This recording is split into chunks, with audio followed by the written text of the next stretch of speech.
자, 이제 비유동부채의 기출문제입니다. 이번 시간에서는. 자, 1번부터 같이 한번 보실게요. 다음은 충당부채와 우발부채에 대한 설명이다. 일반 기업회계 기준으로 판단했을 때 적합한 설명이 아닌 것은 이렇게 돼 있어요. 퇴직급여 충당부채는 충당부채에 해당이 되죠. 우리가 충당부채는 어떤 거였어요? 혹시 기억나요, 여러분? 현재 의무가 있고, 자, 우리 충당부채라는 거는 어떤 특징을 갖고 있었죠? 현재 의무가 존재하고 우리가 확정된 부채는 아니지만 또 미래 자원의 유출 가능성이 매우 높아야 돼요, 여러분. 매우 높아야 되는 거예요. 매우 높다. 그리고 이 부채를 신뢰성 있게 이 부채의 금액을 신뢰성 있게 추정할 수 있어야 된다는 거예요. 신뢰성 있게 추정 가능해야 된다. 추정 가능하다면 이것도 확정된 부채는 아니지만 부채로 보겠다는 거예요. 자, 그래서 퇴직급여 충당부채가 대표적인 충당부채에 해당한다. 그렇게 말씀드렸죠. 자, 우발부채라는 게 나왔어요. 여러분, 우발부채는 뭐였었죠, 우리가? 우발부채는 자원의 유출 가능성이 높지 않은 거예요. 뭐 소송사건이라든지. 그러니까 이거는 재무상태표에다가 부채로 인식하지 않고, 이 매우 높지 않고 어느 정도 이 유출 가능성이 있다 그러면은 주석으로 이렇게 공시를 하게끔 되어 있어요. 그래서 우발 부채는 재무제표에 부채로 인식하면 안 되는 겁니다. 이해되시죠? 그래서 답이 이게 2번이었다 이런 얘기예요. 충당부채는 의무를 이행하기 위한 자원의 유출 가능성이 매우 높아야 된다라고 되어 있어요. 충당부채는 그 의무 이행에 소요되는 금액을 신뢰성 있게 추정할 수 있어야 되는 거예요. 아시겠죠, 여러분? 요 정도는 기억을 하고 있어야 됩니다. 자, 그 다음에 두 번째. 충당부채를 부채로 인식하기 위한 요건 또 계속 반복돼서 지금 나온 건데, 옳지 않은 것은 과거 사건이나 거래의 결과로 현재 의무가 존재해야 돼요. 부채니까. 그죠? 그 다음에 그 의무 이행에 소요되는 금액을 신뢰성 있게 추정할 수 있어야 돼요. 맞죠? 우발부채도 충당부채에 포함함으로 부채로 인식한다? 아니죠. 유출 가능성이 어느 정도 있다 그러면 주석으로 공시하는 거지. 이거를 재무상태표에 부채로 인식한다는 거 기록한다는 건데 부채로 기록하면 안 되는 거예요. 주석으로 공시하는 거고. 그쵸? 답은 몇 번입니까, 그러면? 3번이다. 이렇게 이해할 수 있겠죠? 자, 당의 의무를 이행하기 위한 자원의 유출 가능성이 매우 높아야 된다. 이렇게 규정이 돼 있어요. 자, 그 다음에 3번입니다. 자, 다음 중 부채에 대한 설명으로 가장 옳지 않은 것은 부채는 과거 사건이나 결과로 현재 기업 시체가 부담하고 있는 미래의 자원의 유출 또는 사용이 예상되는 의무죠. 그렇죠? 부채는 의무, 자산은 권리. 부채는 항상 정상적인 영업주기 내의 상한 여부에 따라 유동부채와 비유동부채로 구분한다. 이렇게 돼 있어요, 지금. 자, 항상이라고 돼 있는데 항상이라는 표현은 아니죠. 자, 항상이라는 표현은 잘못됐고요. 자, 여기 보시면은 자, 영업주기 내라고 돼 있는데 항상이라는 표현이 잘못됐어요. 3번에서는. 자, 부채는 1년 이내, 그러니까 1년 이내에 1년을 기준으로 해서 1년 이내에 상환돼야 된다 그러면 유동부채, 1년 이후에 상환해야 된다 그러면 비유동부채로 구분이 되는 거예요. 그런데 1년이 초과된다 하더라도 정상적인 영업주기 내에 상환이 된다 그러면 유동부채로 보겠다는 거예요. 정상적인 영업주기라는 게 이제 어떤 거냐 하면 정상적인 영업주기라는 게 기업에서 정상적으로 영업주기는 어떻게 되겠어요? 제조업이다 그러면 재료를 구입해서 이 재료를 가지고서 제품을 만들어서 이 제품을 판매한 이 제품으로 인해서 기업의 현금이 회수가 되는 거예요, 이렇게. 그래서 재료를 사서 제조업이다 그러면 제품을 판매해서 현금으로 이 회수되는 이 주기 있죠, 이 주기. 이게 정상적인 영업 주기라고 하는 겁니다. 그러면 재료를 사서 만들어서 팔아서 현금으로 회수하는 이 기간이 일반적인 기업들은 몇 년 이내예요.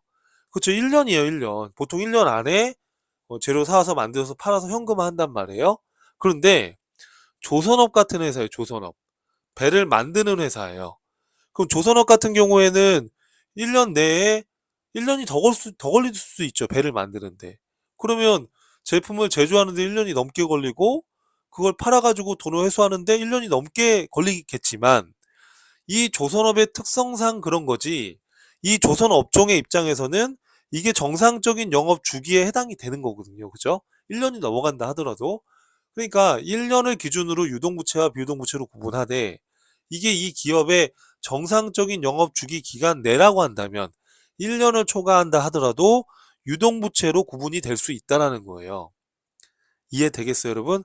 그래서 항상 정상 영업 주기 이걸로 판단하는 게 아니라 1년을 기준으로 유동과 비유동을 판단하되 이런 특이한 케이스가 있으면 정상 영업 주기라는 개념으로 생각을 해라. 그래서 정상 영업 주기 기간 내에 현금화 된다 그러면 현금 상환한다 그러면 유동부채 이렇게 비유동자산 유동자산도 마찬가지예요. 1년 이내냐 이후냐에 따라서 이제 유동과 비유동 자산으로 구분되지만 정상 영업주기 기간 내에 회수가 된다 그러면 유동 자산으로 구분해 주겠다 이런 거예요. 그래서 항상 정상 영업주기가 아니라 1년을 기준으로 하되 이런 예외적인 경우가 있을 수 있으니 정상 영업주기라는 거를 얘기를 한 겁니다. 이해하시겠죠? 여러분? 무슨 말인지. 그래서 이거 항상이라는 거가 잘못된 겁니다. 2번이 잘못된 거예요.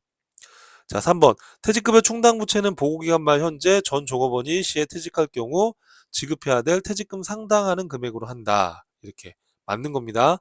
이 퇴직금 충당부채, 그쵸? 전 종업원이 이 시에 퇴직한다고 했을 때 그 퇴직금 추계액을 계산해서 그 전년도까지 잡아놓은 충당부채 잔액이 있으면 그걸 빼가지고 올해 발생된 퇴직급여를 우리가 장부에다가 퇴직급여 충당부채로 인식을 하는 거예요. 자, 그 다음에 충당부채는 과거 사건이나 거래의 결과에 의한 현재 의무로서 지출의 시기나 금액이 불확실하지만 그 의무 이행을 위한 자원의 유출 가능성이 매우 높고 그 금액을 신뢰성 있게 추정할 수 있다 그러면 이거 확정 부채는 아니지만 부채로 인식을 하겠다. 이걸 충당부채라고 하는 거예요. 아시겠죠? 그럼 요 키워드 반드시 기억해야 됩니다. 현재 의무가 있어야 되고 유출 가능성이 매우 높아야 돼요. 그리고 그 금액을 신뢰성 있게 추정할 수 있다. 그러면 부채로 보겠다. 그 충당부채의 요건이다. 그렇게 딱 기억을 하고 있어야 됩니다.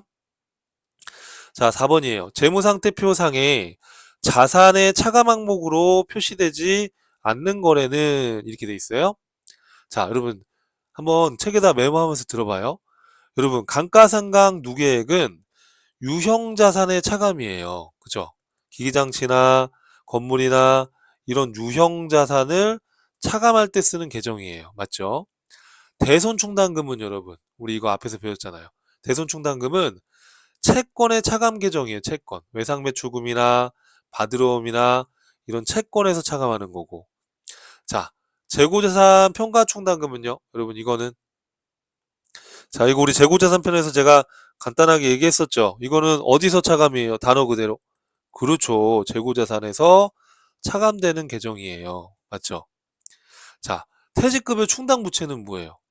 이건 그냥 부채예요, 여러분. 그죠? 종업원한테 지급해야 될 퇴직금 부채예요, 부채. 이게 또 충당부채 그러니까 이 대손 충당금 이거랑 또 헷갈립니다. 퇴직급여 충당부채는 그냥 지급해야 될 부채예요. 어디서 차감되는 게 아니라. 헷갈리면 안 돼요, 여러분. 그럼 답은 몇 번? 그렇죠, 1번 이렇게. 자, 5번입니다. 사채에 대한 설명으로 틀린 것은 자, 지금 여러분 여기 보면 제가 1번은 본문 내용에서 설명을 안 했어요. 그리고 3번하고 4번도 본문 내용이 없어요, 사실은. 이 문제를 풀려면 제가 전산세무 이극강제에 올려놓은 강의를 들면 풀 수 있어요. 근데 제가 이전 강의에서도 얘기했지만 사채에 대해서 제대로 이해하려면 또 많은 시간이 투입이 돼야 되니까 전산회계 1급 공부할 때는 가볍게 하고 넘어가세요 라고 얘기를 했었거든요. 그래서 이 문제도 마찬가지예요, 여러분. 내가 설명을 하긴 하는데 이해가 100%안 될 수밖에 없어요. 그러니까 간단하게 보고 넘어가시면 돼요. 여기에다가 에너지를 너무 많이 쏟아버리면 또 다른 거에 또 이렇게 또 이게 시험이 이런 패턴으로 또 안 나올 수도 있거든요, 사실은. 솔직히 말하면. 그러니까 내용이 조금 미흡한 게 있다 하더라도 가볍게 보고 쭉쭉 넘어가서 완강을 하는 게 중요합니다. 제가 설명을 한번 해볼게요. 자, 우리가 두 번째 쉬운 거부터 한번 볼게요. 자, 2번은 제가 얘기를 해줬죠. 이거는 사채 할증 발행 차금은 사채 액면 금액에서 가산하는 형식으로 기재한다. 이거는 이전 강의에서 제가 얘기를 했었어요. 맞죠? 그러니까 이거는 맞는 표현이에요. 이건 맞는 표현이고요. 맞는 표현이에요. 어, 자, 이거 맞는 표현이고요. 자, 그 다음에 자, 3번을 한번 읽어볼게요. 자, 이거는 이제 설명을 안 했던 부분인데요. 자, 우리가 사채 할증 발행 차금이나 사채 할인 발행 차금 있죠. 이거는 예를 들어 사채가 2년 만기 채권이다 그러면 이자를 매년 말 지급할 때, 매년 말 이자를 지급할 때 이 사채 회계 처리는 유효 이자율법이라는 방법에 의해서 이 사채 할증 발행 차금이나 할인 발행 차금을 반대편으로 삼각해서 이자 비용으로 조정을 해줘요. 그럼 독특한 회계 처리를 하거든요. 본문 강의할 때 이제 설명 안 드렸던 부분인데, 근데 중요한 거는 이 할증 발행 차금이나 할인 발행 차금이 매년 말 이자 비용을 처리할 때 이게 조정이 되는데 이걸 삼각된다라고 얘기를 하는데요. 이 삼각되는 금액은 할증이든 할인이든 매년 증가하게끔 돼 있어요. 매년 증가하게끔 돼 있다고 이렇게. 매년 증가하게끔 돼 있어요. 이걸 지금 제가 얘기한 걸 이해하려면 제가 전산세무 이익 강제에 올려놓은 그거를 다 보셔야 돼요. 그래야지 정확히 받아들일 수가 있는데 너무 오바다라고 제가 얘기를 했었죠. 그래서 이거는 외워주세요. 전산회계 1급 지금 1급만 준비하시는 분들께서는 외워주세요. 그냥 단순히 이해할 수가 없으니까 지금 이걸 이해하려면 한 2시간은 공부를 더 해야 되는데 그러면 시간적으로 또 많은 에너지가 들어가니까 전략적으로 이건 외워주세요. 제가 설명을 하기 싫어서 안 하는 건 절대 아닙니다. 이걸 알고 싶으면 전산세무 2급 강좌를 보셔도 돼요. 하지만 너무 에너지를 쏟지 말라는 거예요. 쏟지 말고 단순히 암기하자고요. 합격을 하고 세무로 넘어가면 되는 거니까. 자, 할증이든 할인이든 이걸 삼각을 한대요. 유효이자율법이라는 걸로 한대요. 하는데 이 삼각되는 금액은 매년 증가한다. 이렇게 암기해주면 되잖아요. 암기해주면 되는 거예요. 그죠? 삼각액은 매년 할인이든 할증이든 증가한다. 암기. 자, 첫 번째입니다. 답은 1번이었는데 이렇게 하는 것도 전략적으로 나쁘지 않아요, 여러분. 우리가 모든 걸 다 이해하고 넘어갈 수는 없어요. 그죠? 제 생각엔 그래요. 제가 수업을 오랫동안 하고 그랬지만 그래서 여러분 나를 믿고 이렇게 단순히 암기할 건 암기하고 합격하고 더 심화 과정 가서 공부하면 되는 거니까. 자, 유효자율법 적용할 때 할인 발행을 했을 때 사채 이자가 매년 감소한다 이렇게 돼 있어요. 여러분 이제 우리가 할인 발행을 하게 되면 10만 원짜리를 뭐 96,000원에 싸게 발행하잖아요. 그러면 이 유효자율법이라는 게 할인 발행했을 때 이 차변했던 사채 할인 발행 차금이 매년 말 이자 지급할 때 대변으로 없어지면서 이자 비용이 매년 증가하게끔 돼 있어요. 이것도 암기인데 그래서 이 사채 할인 발행 차금 차변에 기록돼 놓은 것이 매년 이자를 지급할 때 매년 말 할인 발행 차금이 대변으로 없어지면서 이자 비용이 매년 증가하게끔 되어 있어요. 증가하게끔. 감소한다가 아니라. 그래서 여러분 요 5번 문제는 별표를 쳐놓고 그냥 단순 암기다 이렇게 하고 공부하는 것도 제 생각에 전략적으로 더 효과적일 수 있어요. 알았죠? 자, 우리 요 문제로 암기하는 겁니다. 자, 유효자율법이라는 방법으로 사채에 대한 회계 처리를 하는데 할증이든 할인이든 간에 삼각되는 금액은 매년 증가한다라고 암기하기입니다. 자, 그리고 할인 발행됐을 때의 사채 이자는 매년 증가한다. 할인됐는데 96,000원인데 10만 원으로 이제 사채 장부 금액이 점점 커지니까 이 이자도 커지게 되는 거예요. 희한하게.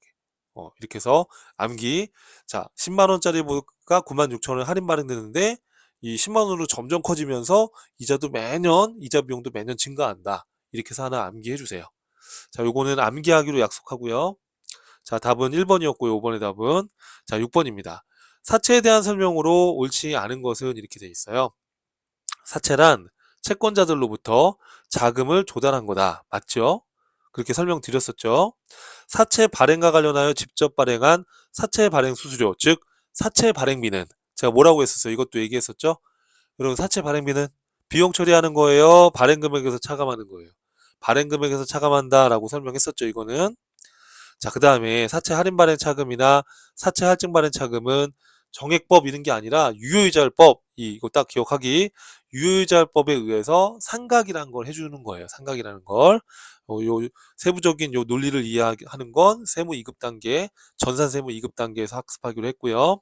자, 그러면 6번의 답은 4번인 것 같아요. 자, 4번이 옳지 않은 것 같은데 시장 이자율이 액면 이자율보다 더 크면, 자, 시장 이자율이 액면 이자율보다 더 크대요. 여러분 예를 들어서 내가 앞에서 사례 들었던 게 액면 이자율이 10%인데 시장 이자율이 12%를 주네. 그럼 여러분이 돈을 빌려주려는 채권자라고 한다면 당연히 12%짜리 돈을 빌려주려고 할 거 아닙니까? 그러면 이 기업의 이 사채는 가격이 떨어질 거 아니에요. 그죠?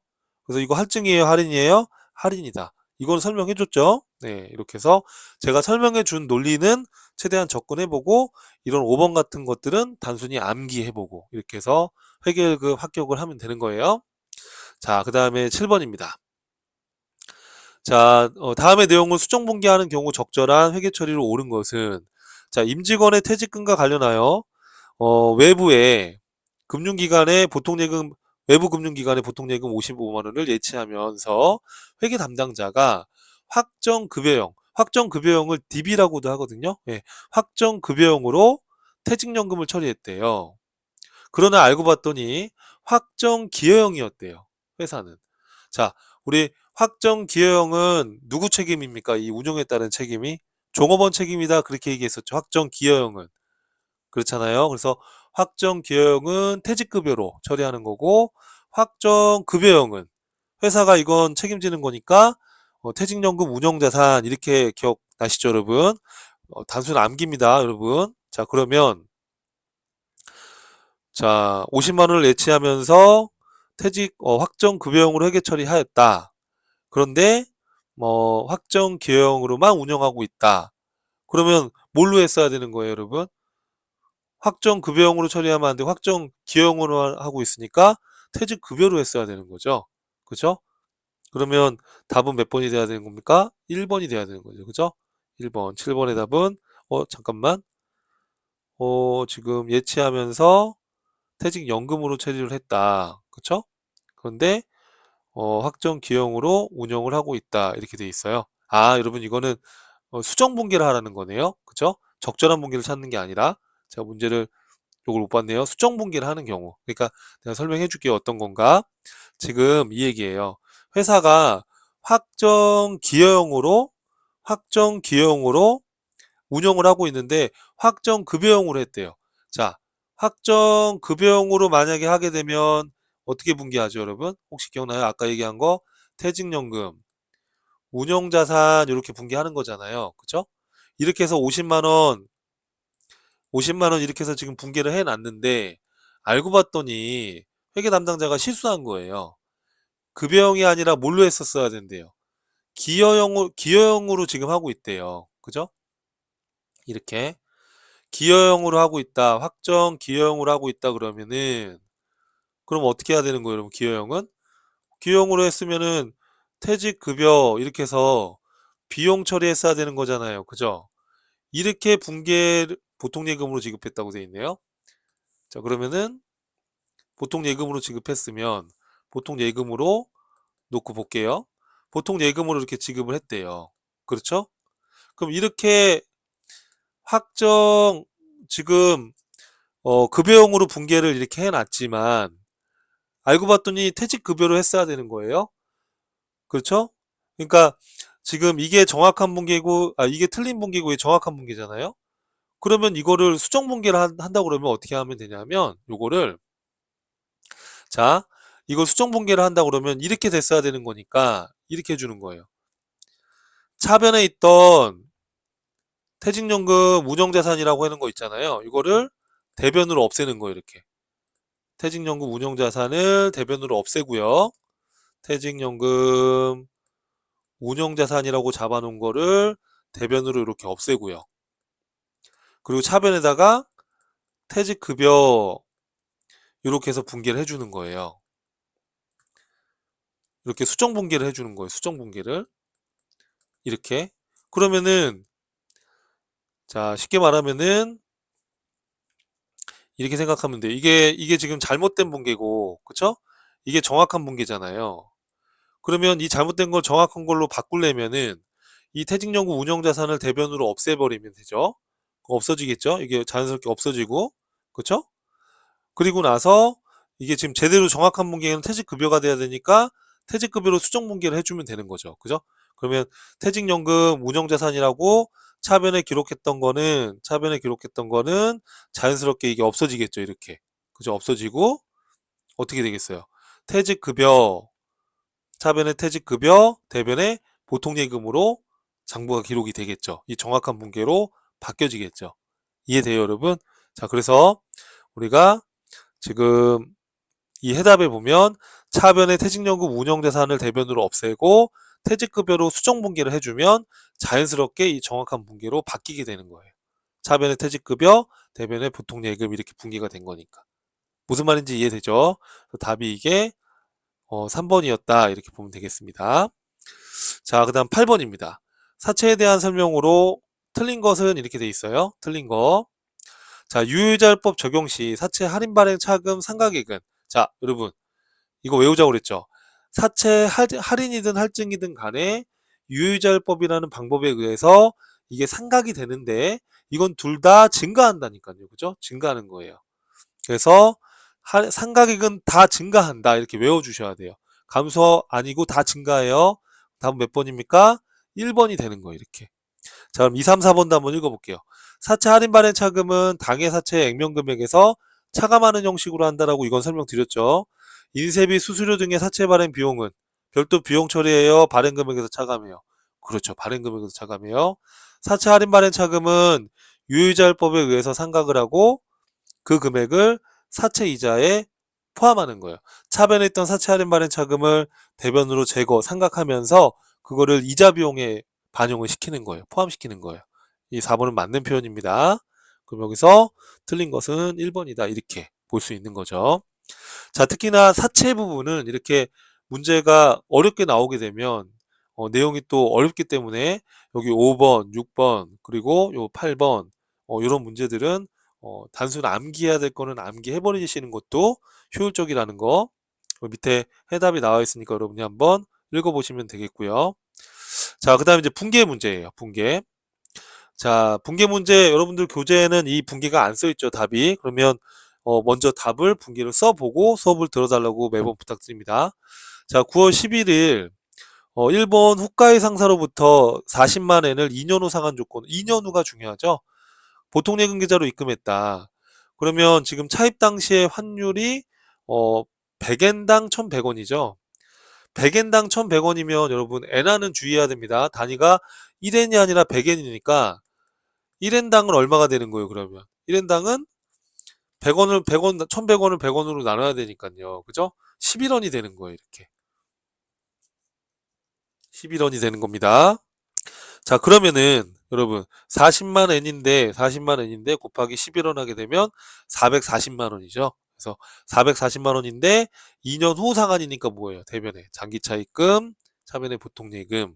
이렇게 외화가 나왔을 때는 그 거래 발생 당시에 환율을 적용해서 분개해 주시면 되는 거예요. 아시겠죠, 여러분? 자, 이렇게 해서 자, 그다음에 또 2번입니다. 자, 12월 5일 영업부서 임직원의 퇴직금에 대하여 확정 기여형으로 퇴직연금에 가입하고 있으며 확정 기여형은 누가 책임지는 거죠? 종업원이 책임지는 거니까 회사는 퇴직급여 처리하면 끝나는 겁니다. 그래서 퇴직연금 530만 원을 보통예금으로 이체 납부했다. 차변에 퇴직급여, 비용의 발생, 대변에 보통예금 이렇게 해서 분기를 해주시면 되는 겁니다. 3번에 7월 9일 날 회사는 임직원의 퇴직금에 대해서 확정 기여형 퇴직연금에 가입하고 있으며 7월분 퇴직연금 1,352만 원을 보통예금으로 이체 납부했다. 자, 주의하실 거는 확정 기여형이면 퇴직급여로 하는 거 맞는데 이제 우리가 프로그램에다가 이 분계를 입력을 할 때는 이게 계정 과목이 다 코드로 나눠져 있어요. 그런데 제주와 관련된 거는 이 500번대 코드를 사용해야 되고 판매비와 관리비에 해당하는 비용은 800번대 코드를 써야 돼요. 판이라는 게 판매비와 관리비를, 요 제라는 게 제조와 관련된 비용이다, 이렇게 이해를 하면 돼요, 여러분. 그래서 구분해서 처리를 해주셔야 돼요. 그래서 이론 공부할 때부터 요거를 이렇게 해서 정리를 해 놓으시면 프로그램에 이제 우리가 분계 입력할 때 그때 쉽게 접근할 수 있으니까 제가 이걸 계속 반복해서 말씀드리는 겁니다. 그러면 제조 관련된 거는 이제 요 500번대 퇴직급여 제조와 관련된 비용으로 하시면 되겠고, 비제조 관련된 거 요거는 판매비와 관리비로 구분해 주시면 되는 거예요. 확정 기여형이니까 회사가 더 이상 책임 안 지니까 그냥 퇴직급여 비용 처리하면 끝인데, 이 비용이 제조부와 판매비와 관리비를 구분해서 여러분이 분계를 해주셔야 되는 거예요. 자, 4번입니다. 사채 액면 2천만원짜리 사채인데 만기가 상환기간이 3년이고 발행 금액이 2천만원보다 높게 발행이 됐어요. 자, 보통예금에 입금됐대요. 자, 보통예금 2,200만원이 지금 발행이 됐으니까 들어왔겠죠. 그럼 여러분 봐봐요. 이렇게 한 다음에, 아니 2,200만원 내가 지금 자금 조달한 거니까 이 사채를 2,200 이렇게 해도 되잖아요. 근데 이렇게 해버리면, 계속 말씀드렸지만 이전 강의에서 이게 할증됐다라는 걸 알 수가, 그렇죠, 없다고 그랬잖아요. 어떻게 하기로 했어요? 그렇죠, 이 사채는 무슨 금액으로, 액면 금액으로 기록하고, 이 할증 발행된 거는 뭐라고 한다고요? 우리 사채 불러주세요. 할증 발행 차금, 이렇게 분개해 주는 거예요. 기억나죠, 여러분? 자, 그 다음에 5번입니다. 11월 13일 날 기업은행에서 차입한 장기 차입금에 대해서 원금 2천만 원과 이자 30만 원을 보통예금으로 이체 지급했대요. 그러면 장기 차입금을 갚은 거잖아요, 지금. 그러면 어떻게 되겠어요? 부채가 감소해야죠. 부채의 감소는 차변이죠. 차변에 장기 차입금이라는 부채가 감소했고, 자, 보통예금으로 얼마 나갔어요? 2,300 나갔으니까, 2,030만 원이죠. 여기 이자 30이니까 2,030만 원 나갔으니까 30만 원 더 준 거는 뭘 준 건데요? 그렇죠, 이자 비용이라는 비용이 발생한 걸로. 이자 비용은 영업의 비용에 해당이 됩니다. 그래서 이자 비용이라는 비용이 발생한 걸로 분개해 주시면 됩니다. 이해되시죠? 밑에 해답도 써놨으니까 여러분 요거 참고해서 연습장에다가 분개 연습 계속 해주시면은 나중에 프로그램 할 때는 프로그램이 전혀 어렵지가 않아요. 그래서 분개 연습은 꾸준히 해주셔야 됩니다. 자, 고생하셨고요. 다음 강의에서 뵙겠습니다. 감사합니다.